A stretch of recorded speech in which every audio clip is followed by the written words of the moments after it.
Labis ang pasasalamat ng mga kaanak ng aide-camp ni Secretary Jesse Robredo na si Police Senior Inspector June Abrazado dahil sa kanyang pagkakaligtas sa aksidente. Mula sa lungsod ng Naga, nakatutok live si Elmer Caceres ng GMA Bicol. Elmer? Mel, magkahalong lungkot at saya ang nararamdaman ngayon ng pamilya ni Police Inspector June Abrazado, ang aide-camp na nakaligtas sa bumagsak na eroplano ni DILG Secretary Jess Robredo. Sinadya namin ang kaanak ni Senior Inspector June Paulo Abrazado sa Barangay Pacol dito sa Naga City.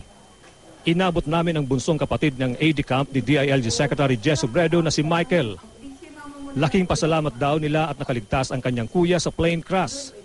Sana raw maging ang kalihim ay ligtas rin. Dito sa Naga lumaki si Senior Inspector Abrazado, panganay sa 5 lalaking anak ng dating pulis Naga na kaibigan ni Secretary Robredo. Siya kaya perming gustong kaibahan ni Robredo. Kaya Bicolano, pareho sa ng Bicolano.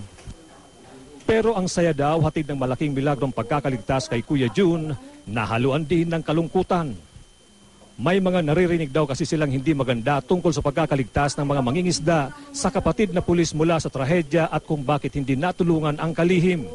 Dahil man sin na magpara, kung baga, dahil man indaaram talaga kung anong tunay nangyari. Kaya, kung sino niya, blanco kita, mayo man kitang masasabi talaga sa of the moment.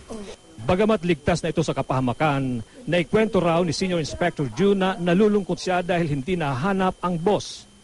Pero hindi umano sila tumigil sa pagdarasal para matagpo ang ligtas ang kalihim at 2 pang kasama nito.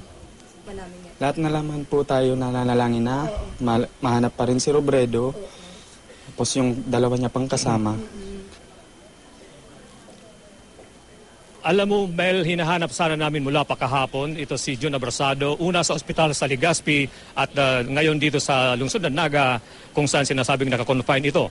Alagad, subalit hanggang kanina, walang ospital ang umaamin na nakakonfine nga sa kanila ang nasabing pulis. Mel. Maraming salamat sa iyo, Elmer Caceres.